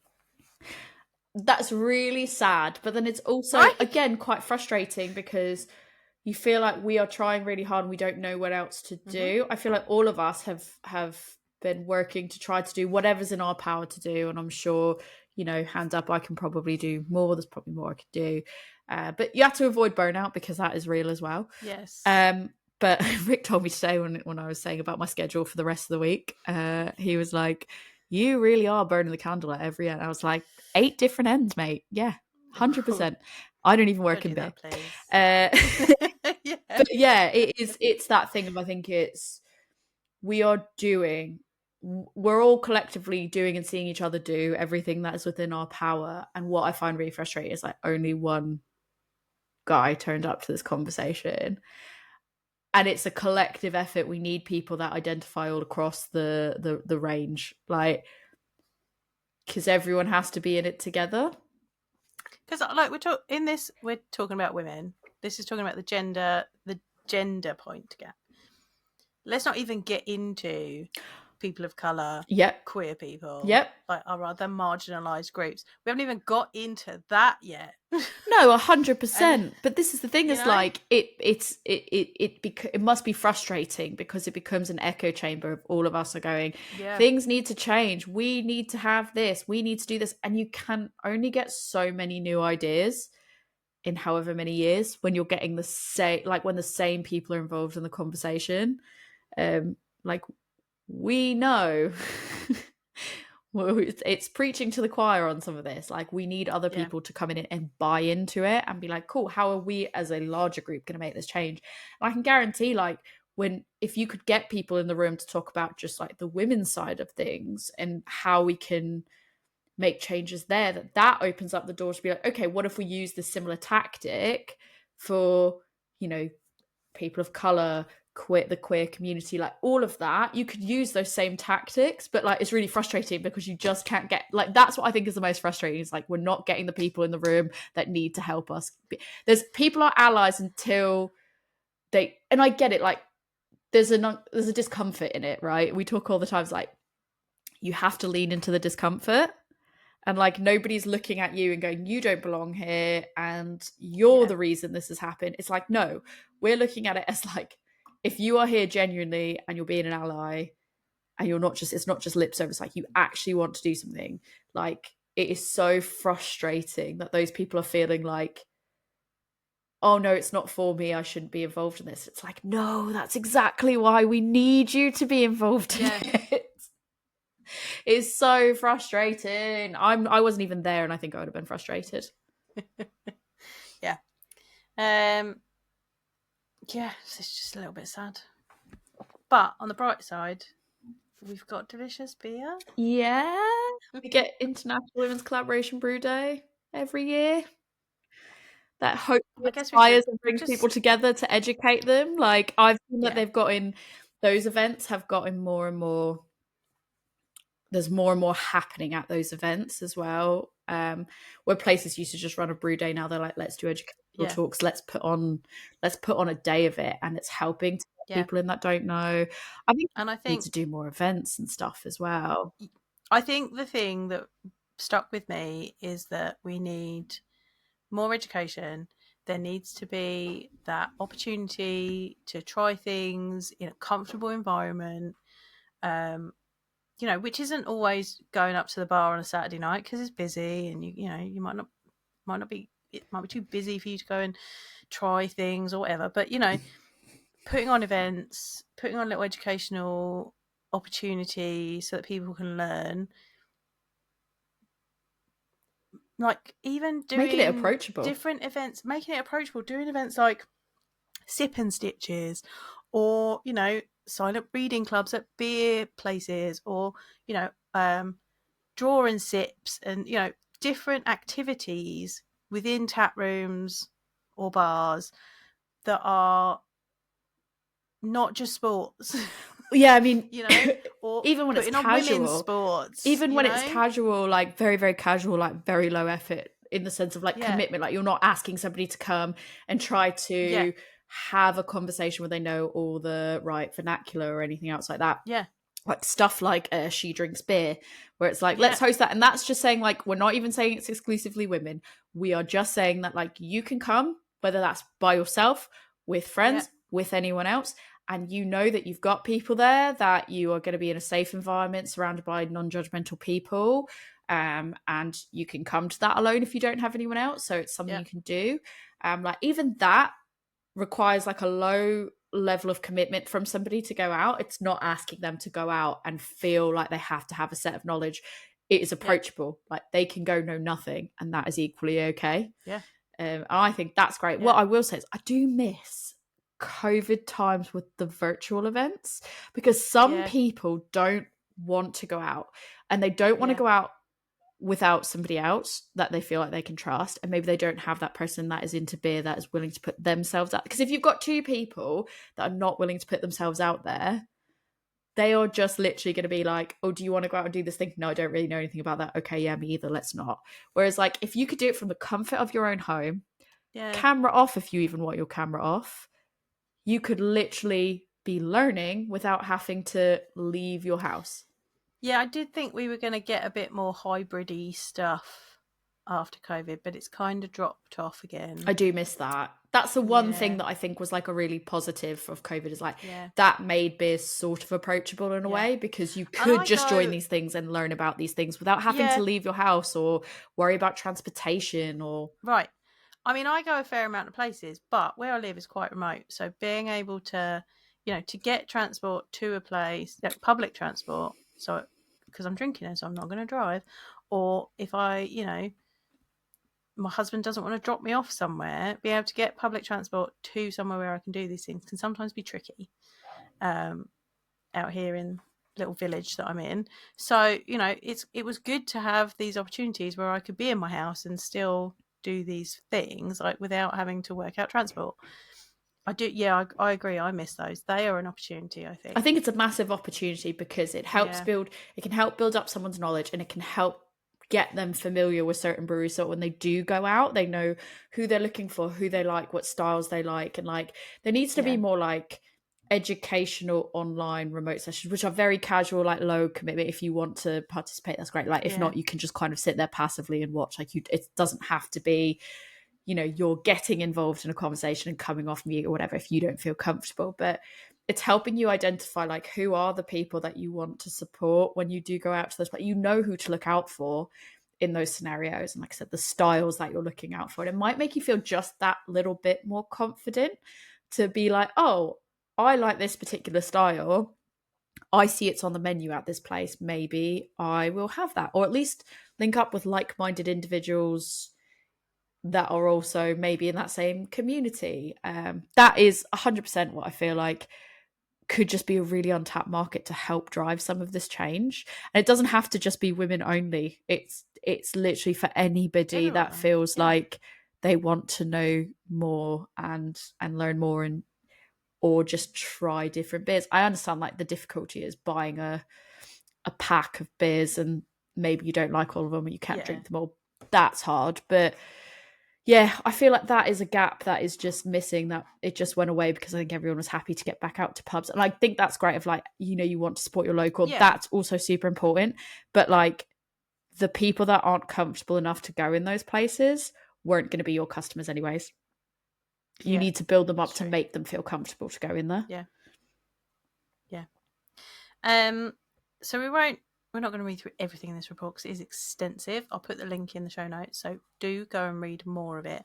But there is, at the end of the report, there is the Dea Latis Manifesto, which we will read out to you because it is important, we believe. Yes.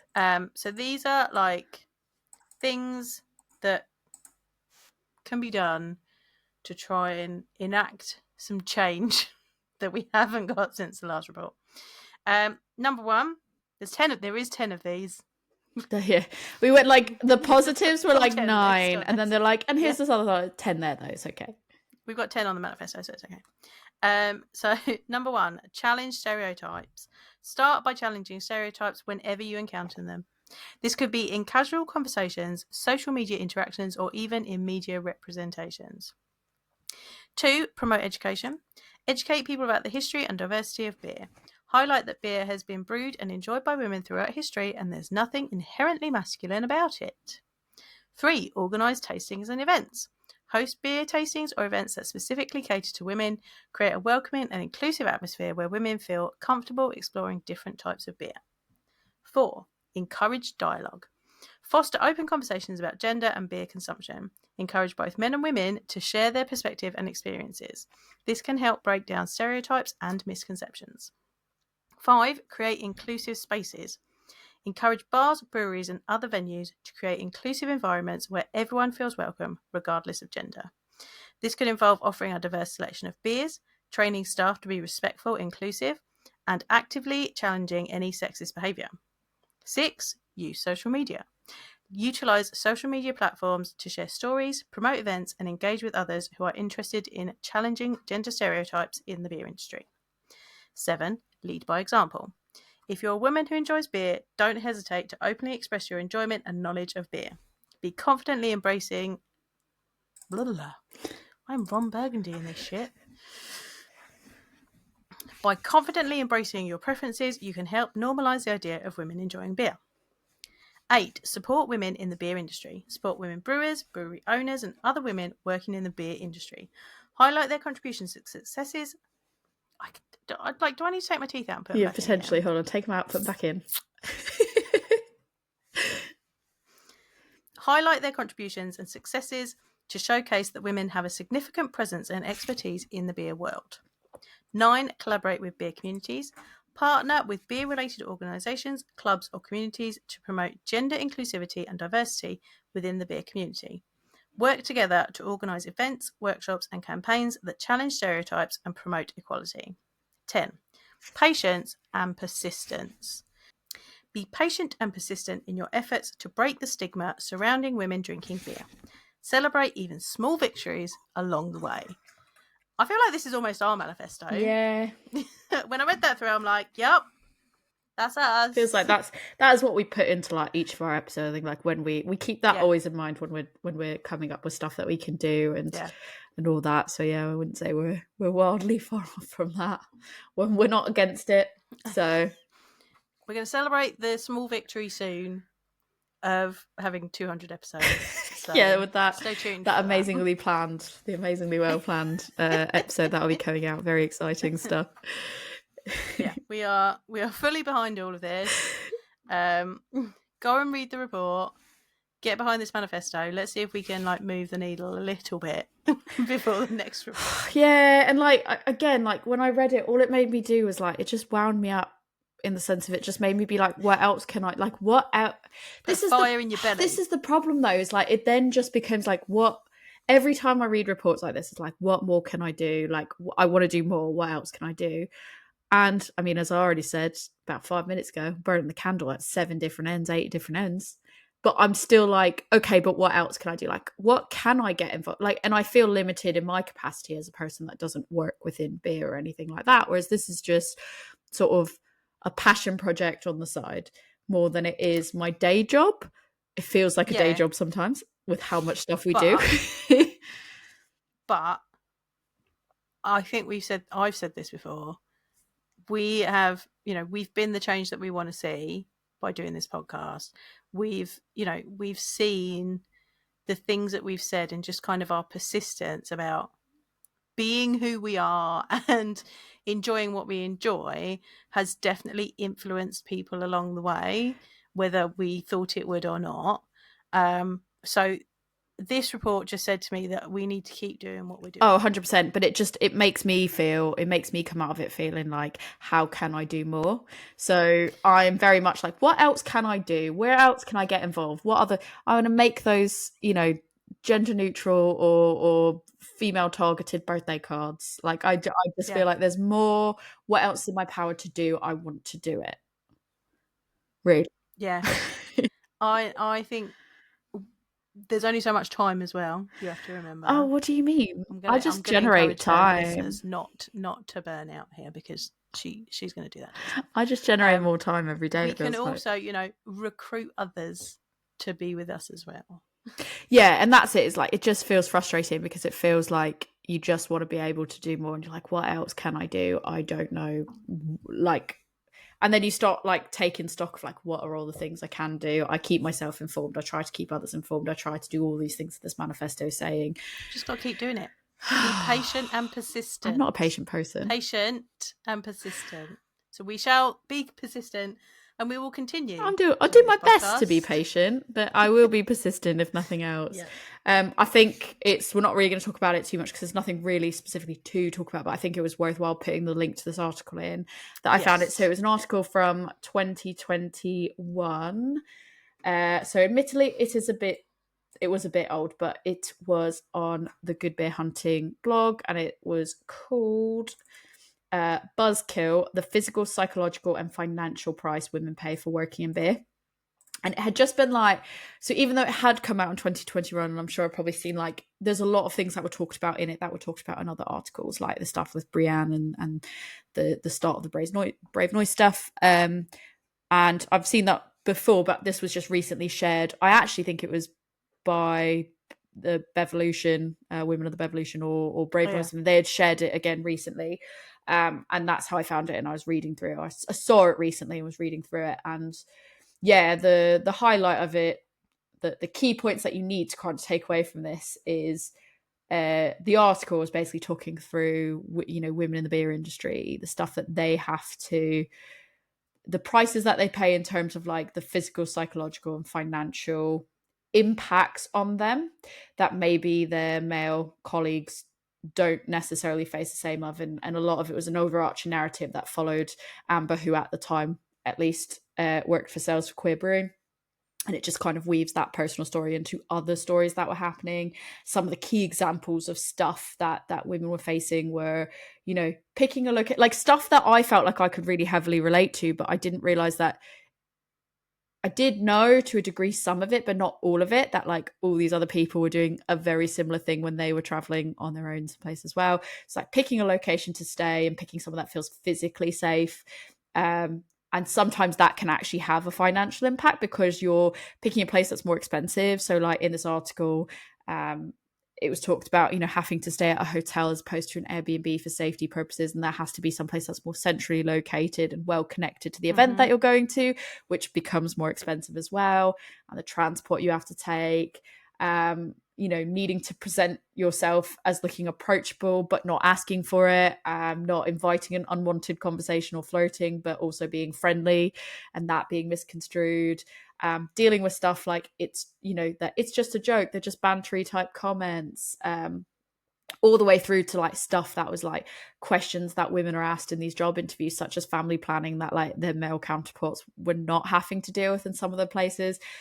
Not to say as well that men don't deal with some of this, but also the sexual harassment and unwanted physical abuse that like is just chalked up to somebody's testing the waters, but like it's unwanted, but it gets blown off because somebody doesn't, they feel like they're made to feel like that's not, that they're overreacting if they do react to it. And also what was probably the most important stuff as well is the heightened mental anxiety about being around the beer and alcohol because of how it is used as an acceptable excuse for bad behavior.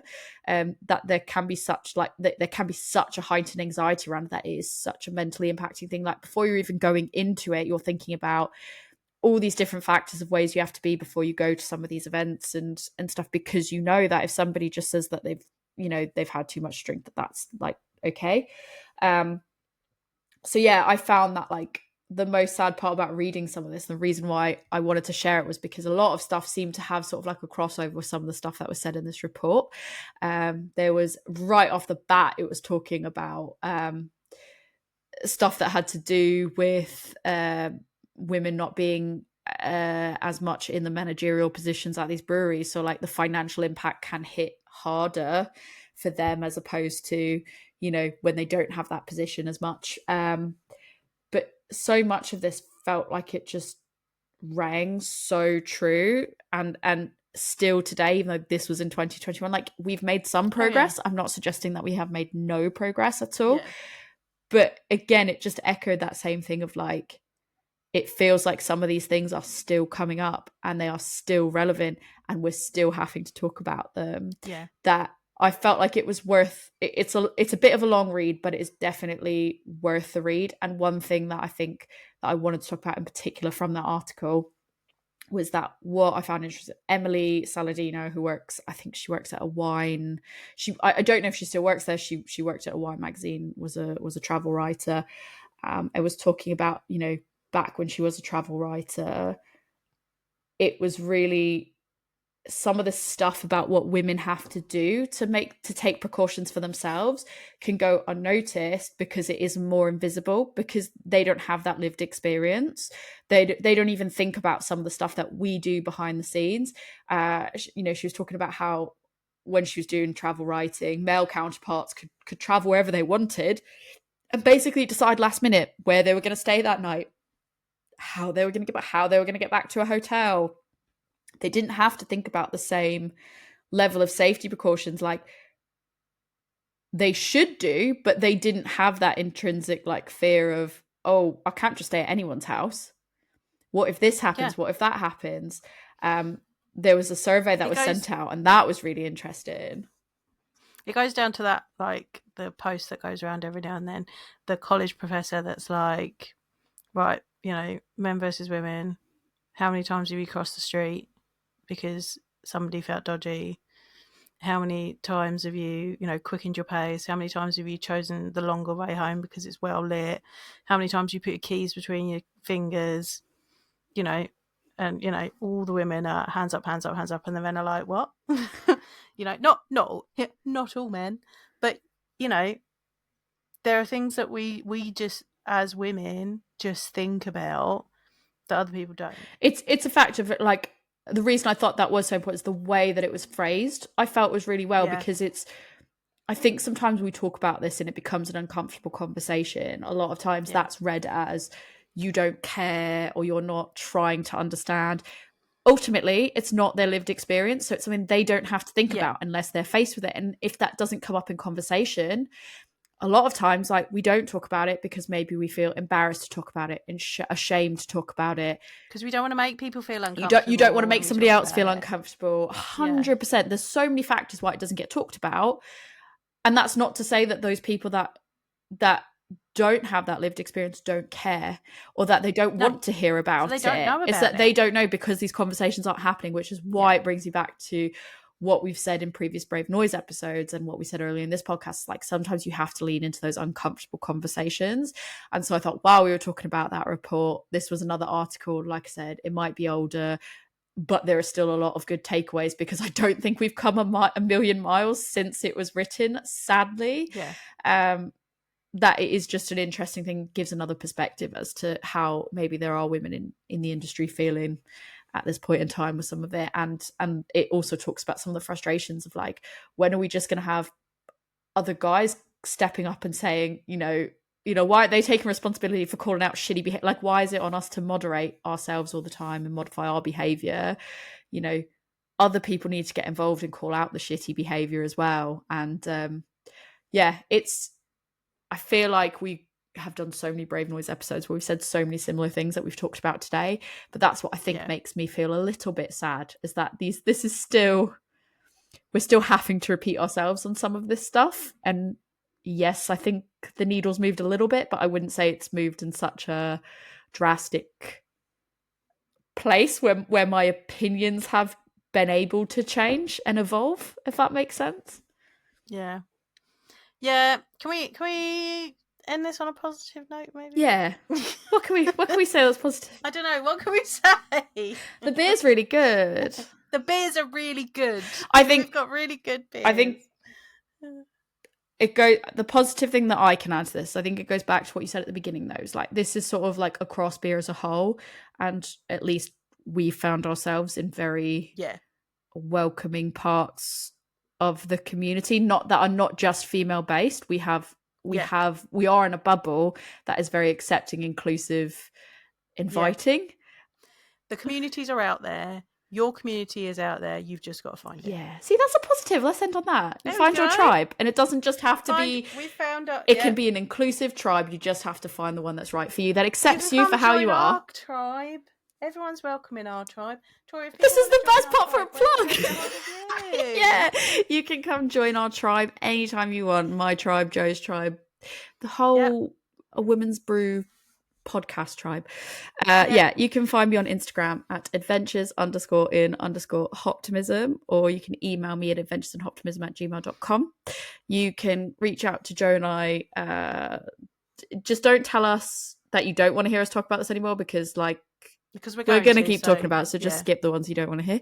But you can talk about the tribe that you're in that we should be a part of. I think when we did last week's episode about girly drinks, we talked about a different community that you had joined for books, and I've joined that as well. I've joined all the range of them, and it's cool. Come talk to us about that at A Women's Brew on Instagram, Facebook. That's all I'm going to give you, because those are the only ones we'll respond on. Or you can email at awomensbrewpodcast@gmail.com. Joe, where can people come talk to you about your experience of actually going to the report release? You can come talk to me. I am Love Beer Learning, and I'm on Facebook, Instagram.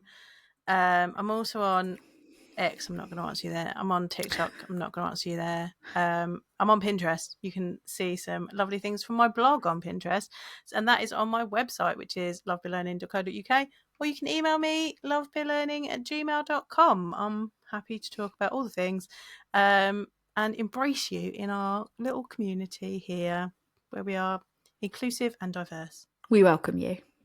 Yeah, we do. On that note, let's go finish our beers. On that note, cheers.